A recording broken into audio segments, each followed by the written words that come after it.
Esto es DW Noticias desde Berlín. Israel se mantiene en alerta máxima ante la amenaza de ataques retaliativos de Irán por la muerte de altos líderes de Hamas y Hezbollah. Naciones dentro y fuera de Medio Oriente redoblan sus esfuerzos diplomáticos para evitar una guerra regional que podría desatarse si Irán abre fuego contra Israel con ayuda de sus aliados. Estos son nuestros titulares. Israel afirma estar preparado para lo que se asume será un ataque de varios días de duración que intentaría repeler con ayuda de Estados Unidos y otros países. Irán no ha reaccionado hasta el momento a los llamados de contención y aseguró que castigará a Israel. Además, en Venezuela, Nicolás Maduro arremete contra la Unión Europea y describe al bloque y a su jefe diplomático como una vergüenza, luego de que Bruselas comunicara que sin presentar evidencias no puede reconocer la reelección del mandatario. La oposición agradece el llamado a que se respeten los derechos fundamentales de los venezolanos. Y los mercados financieros se desploman por temores a un debilitamiento de la economía de Estados Unidos y en reacción a la política monetaria de algunos de los principales bancos centrales del mundo. Tendremos los detalles del lunes negro en la economía.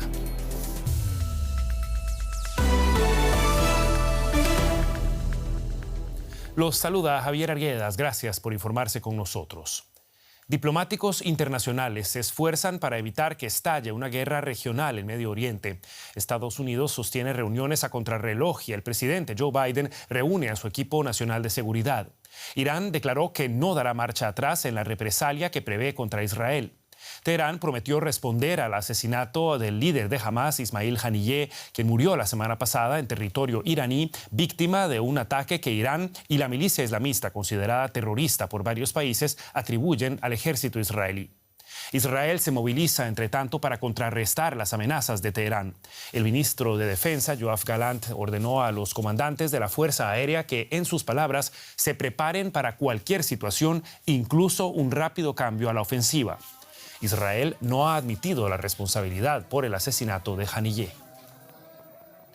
Marina Mirón es investigadora del Departamento de Estudios de Guerra del King's College de Londres. Nos acompaña a esta hora desde la ciudad de Múnich para ayudarnos a analizar la sensible situación en Medio Oriente. Señora Mirón, muchas gracias por estar con nosotros. Muy buenas noches. Bueno, desde ayer domingo circulaban ya informaciones que sugerían que el ataque contra Israel es inminente. ¿Qué se sabe de los movimientos militares que sirven de base para elevar el nivel de alerta? Buenas noches. Pues lo que se sabe de momento por parte israelí es que Irán está planificando un ataque contra unos objetivos civiles como el puerto de Eilat, el aeropuerto de Ben Gurion, por ejemplo, y también instalaciones militares. Y entonces estamos esperando lo que va a pasar, sobre todo porque ahora los Estados Unidos también han desplegado sus fuerzas, están esperando este ataque y los Estados Unidos también han contactado con el rey de Jordania para poder prevenir mayores daños. Pero en este momento, por parte iraní, todavía no vemos ningunos movimientos.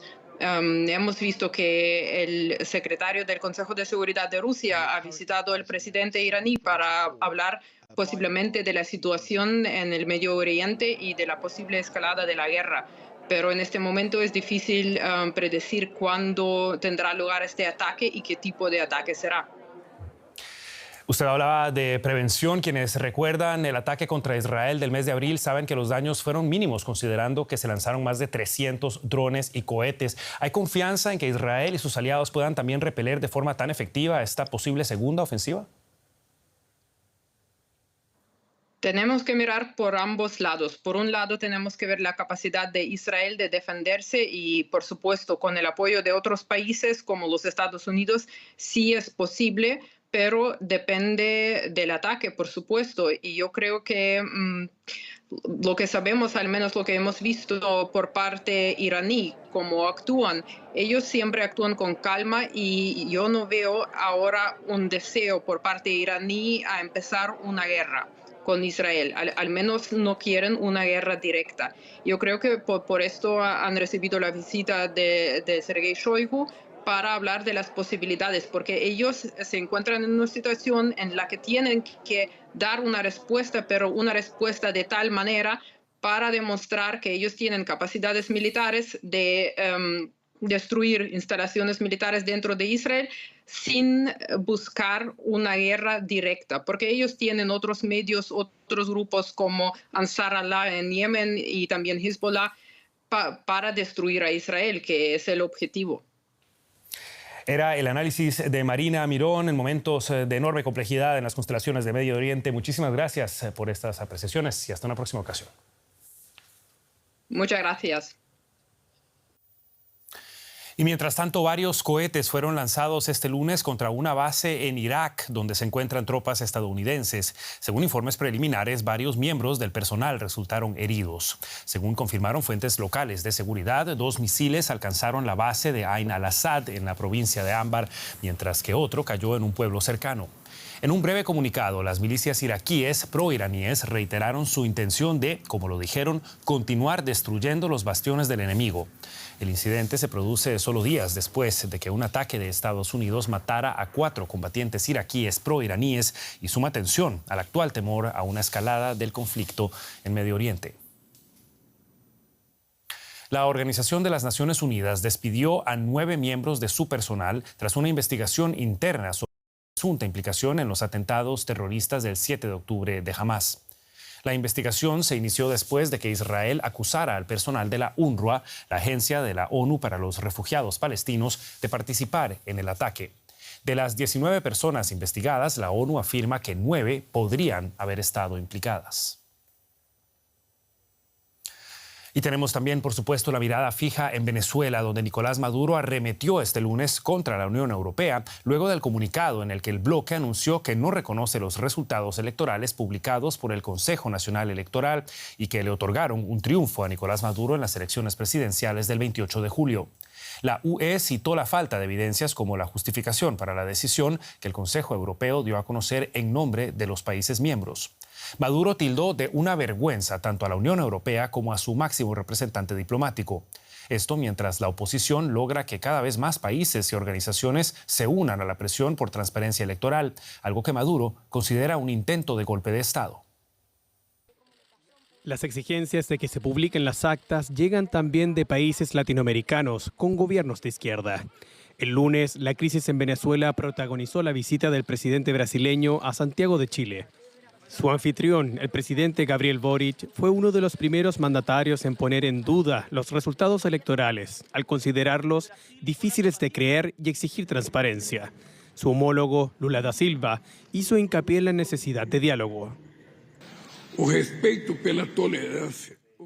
El respeto por la tolerancia, el respeto por la soberanía popular es lo que nos mueve para defender la transparencia de los resultados. El compromiso con la paz es lo que nos lleva a pedir a las partes que dialoguen y a promover el entendimiento. También Estados Unidos, uno de los primeros países en reconocer al candidato opositor, Edmundo González Urrutia, como ganador de los comicios, pide diálogo en Venezuela. Mantenemos estrechos contactos con nuestros socios en la región, especialmente con Brasil, México y Colombia. Urgimos a las partes en conflicto a negociar para garantizar una transición pacífica a un sistema democrático. Seguimos pidiendo transparencia, así como la publicación de las actas electorales. Si bien ya ha transcurrido más de una semana desde los comicios y cualquier publicación de los resultados requerirá un examen minucioso para detectar cualquier intento de manipulación que pueda haberse efectuado en ese tiempo. Se trata de respetar la voluntad del pueblo venezolano. En cuanto a las protestas ciudadanas convocadas en Venezuela, la Unión Europea pidió al gobierno de Maduro respeto a las manifestaciones que, según la ONG Foro Penal, se han saldado con al menos 11 muertos y miles de detenidos, a quienes Maduro tacha de criminales. Tenemos 2.000 presos capturados y de ahí van para Tocorón y para Tocuyito. Máximo castigo. ¡Justicia! Esta vez no va a haber perdón. Por su parte, el gobierno alemán exigió el fin de la represión en Venezuela. El periodista Oscar Schlenker sigue minuto a minuto el desarrollo de los acontecimientos en Venezuela. Nos acompaña desde Caracas. Oscar, muy buenas tardes para vos. Bueno, Nicolás Maduro afirma que enfrenta lo que ahora llama un golpe de Estado ciberfascista criminal. ¿Cuál es la situación actual en Caracas? ¿Continúan los movimientos de protesta? Bueno, ayer y hoy las calles están más tranquilas en Venezuela. No se han producido más protestas desde el sábado, pero sí se han registrado varias detenciones arbitrarias y desapariciones. Pero no solo manifestantes, hay algunos políticos, activistas y periodistas que han sido detenidos en sus casas, en el trabajo o en el aeropuerto al intentar viajar. Hay otros que los han detenido y luego los han puesto en libertad. Ayer también vimos a Nicolás Maduro en un acto con las Fuerzas Armadas donde los felicitó por una conducta ejemplar y otorgó condecoraciones y ascensos. Por otra parte, las organizaciones de derechos humanos denuncian que los detenidos en esta semana no se les ha permitido ver a sus familiares y abogados. Varios continúan desaparecidos incluso. Además, se mantienen los patrullajes y la llamada Operación Tuntún, que busca a sospechosos en sus casas y llevarlos detenidos. Hechos que hemos podido registrar como se producen en estos operativos en los videos en redes sociales y que para algunos criminólogos son una estrategia de intimidación a la población que, bueno, ha causado mucho temor en varias comunidades. También se ha generado toda clase de disputas a nivel diplomático, y es que la disputa electoral ha generado estos conflictos tras la expulsión de representantes de varios países ordenada por Maduro. Ahora Brasil asume la custodia de la Embajada de Perú. ¿Qué implica todo esto para los nexos internacionales actualmente de la administración de Maduro? Sí, recordemos que la Embajada de Brasil en Caracas también está resguardando la residencia de la Embajada de Argentina, donde permanecen asilados desde marzo 6 miembros de alto nivel del equipo político de María Corina Machado del Partido 20 Venezuela. Esto es una gran responsabilidad que asume Brasil para ser mediador en este conflicto y ahora también será el custodio de la Embajada de Perú, cuya misión fue expulsada de Venezuela junto a otras 6 naciones del continente tras los cuestionamientos de los resultados electorales. En fin, esto implica una clara ruptura diplomática entre Venezuela y la región latinoamericana que pone tensiones sobre estos aliados moderados de Maduro, como lo es Brasil.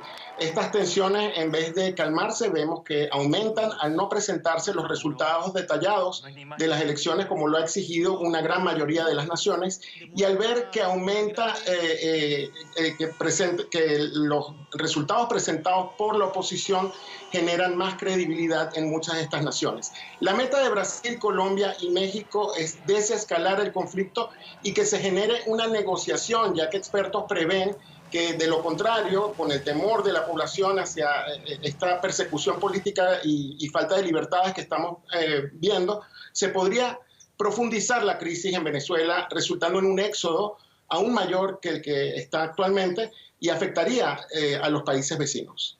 Es muchísimo lo que está en juego en las próximas horas en Venezuela. Era el reporte de Oscar Schlenker desde Caracas. Oscar, muchísimas gracias.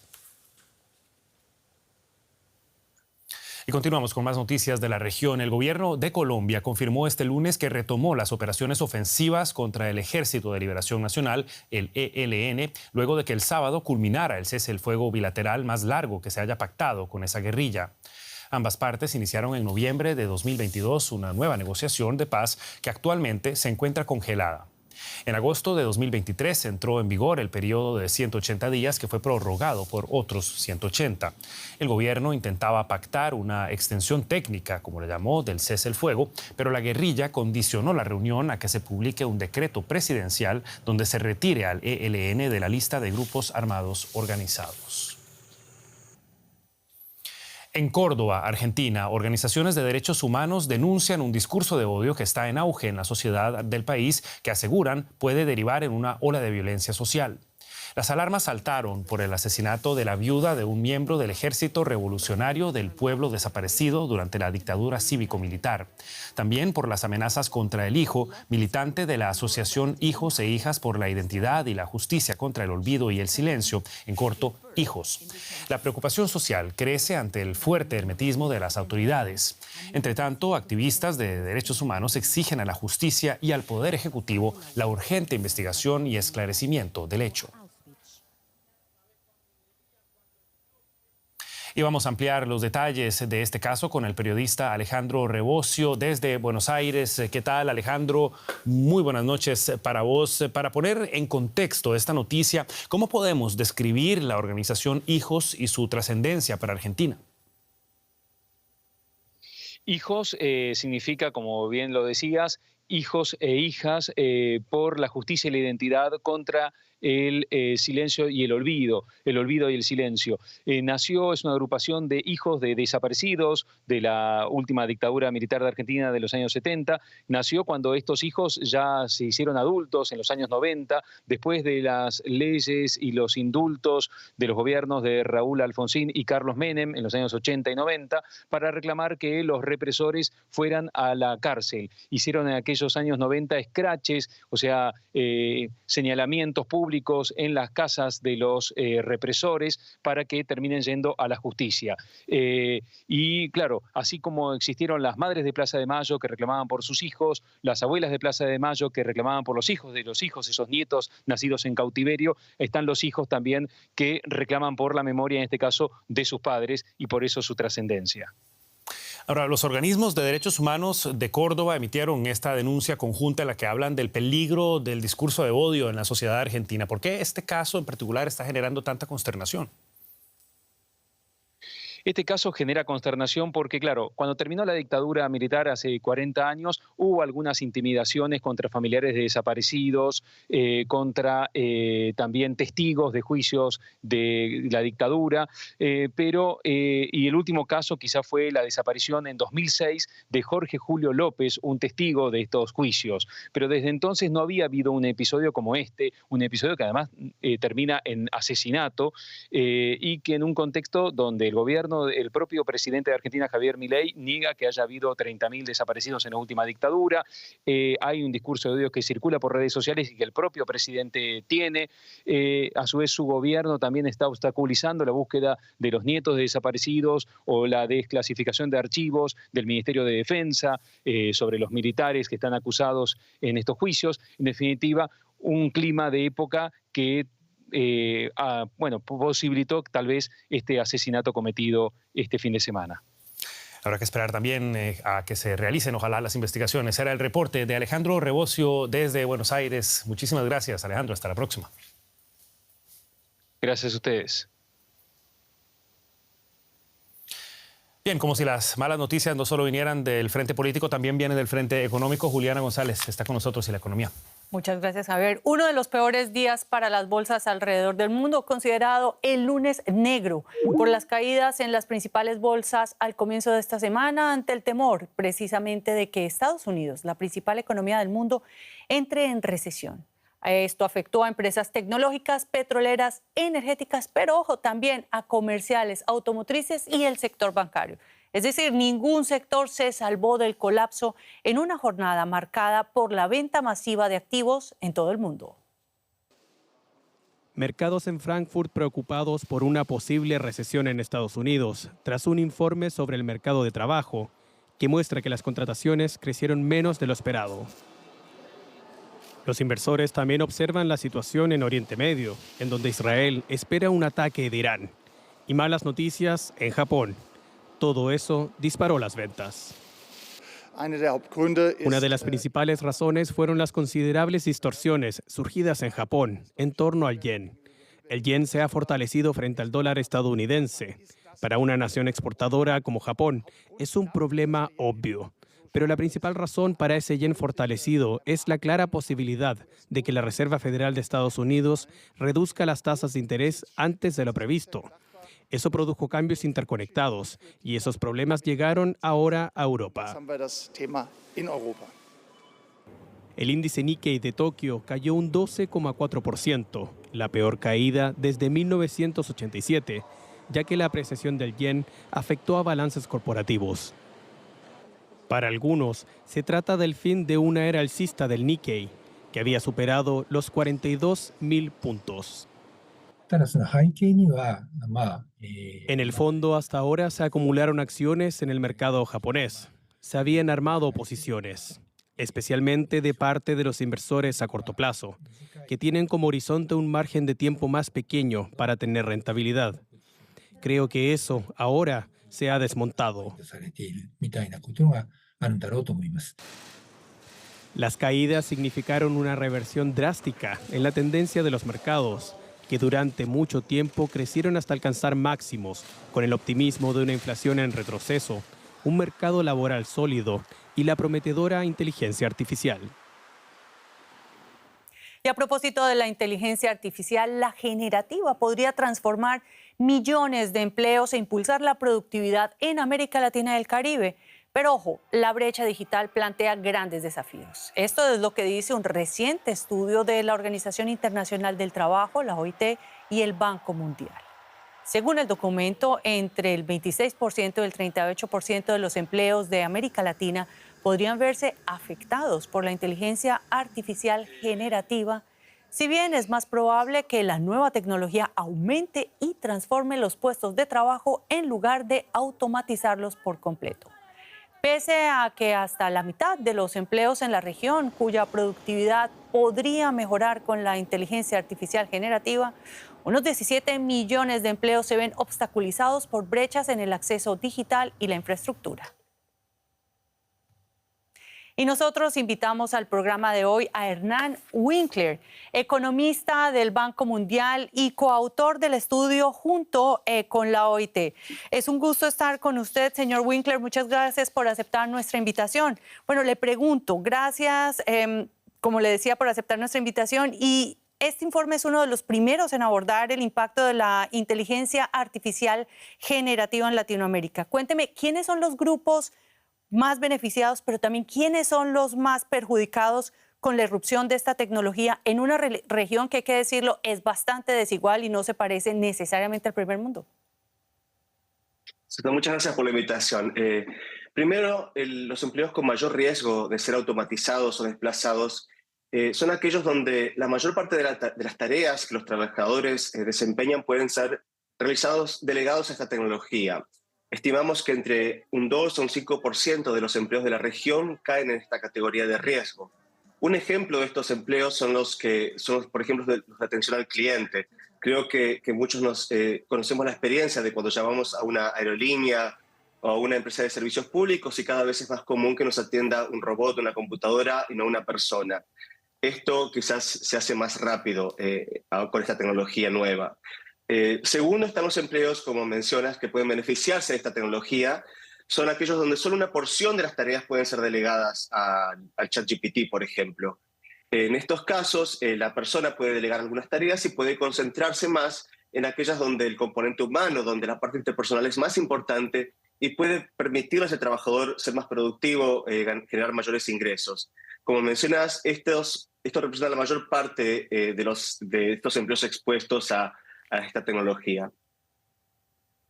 Brevemente, señor Winkler, en su informe ustedes proponen medidas para que esos decisores gubernamentales protejan a la población, pero ¿cómo conseguirlo con esas tasas de informalidad tan altas en esa región? Es una muy buena pregunta y es un desafío. Como mencionas, gran parte de la población que trabaja está en el sector informal. Nuestro reporte contiene varias sugerencias para mejorar el impacto de esta tecnología en el empleo. Por un lado, es importante desarrollar y modernizar la infraestructura digital, mejorando el funcionamiento de los mercados de telecomunicaciones para ampliar el acceso a una Internet de calidad y de bajo costo. Es importante recordar que varios países de la región, en América Central, por ejemplo, un 50% de la población no accede al Internet. Internet es una tecnología que está disponible hace más de 20 años. Por lo tanto, es importante mejorar esos cuellos de botella.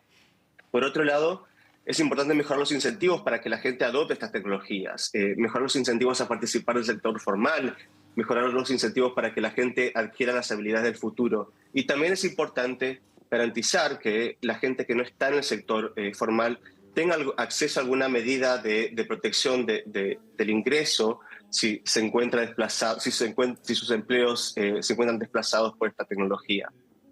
Señor Hernán Winkler, economista senior del Banco Mundial, muchas gracias por estas valoraciones y hasta pronto. Muchas gracias.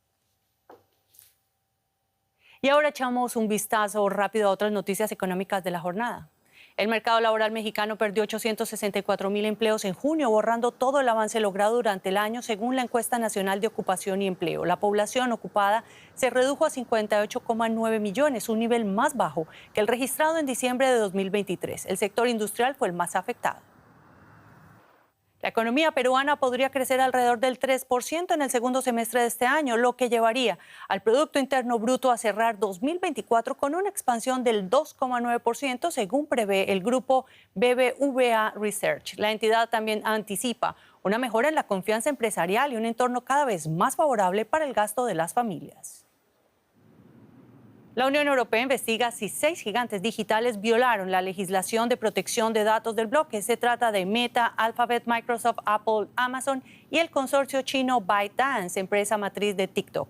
Según la denuncia de la Asociación Federal de Organizaciones de Consumidores, las plataformas digitales de estos consorcios logran a través de engaños el consentimiento de los usuarios para utilizar sus datos personales.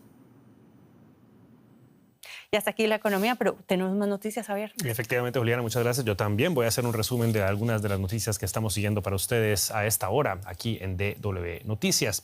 Y comenzamos con Australia, que elevó el nivel de clasificación de amenaza terrorista de posible a probable ante el creciente aumento de ideologías extremistas por la guerra entre Israel y Hamás. El primer ministro Anthony Albanese dijo que el clima actual hace que el riesgo de terrorismo aumente, pero aseguró que no existe una amenaza específica en este momento. Y miles de personas fueron evacuadas tras las incesantes lluvias monzónicas caídas en la ciudad india de Pune. Las precipitaciones provocaron un aumento de los caudales de 2 grandes ríos. Esto obligó a evacuar a los residentes de las zonas bajas a lugares más seguros. Y antes de irnos, en Estados Unidos, Debby, que tocó tierra esta madrugada en Florida como huracán, se debilitó en las últimas horas hasta convertirse en una tormenta tropical, con vientos máximos sostenidos de 110 kilómetros por hora. El Centro Nacional de Huracanes de Estados Unidos estima que a lo largo de la jornada Debby continúe perdiendo fuerza.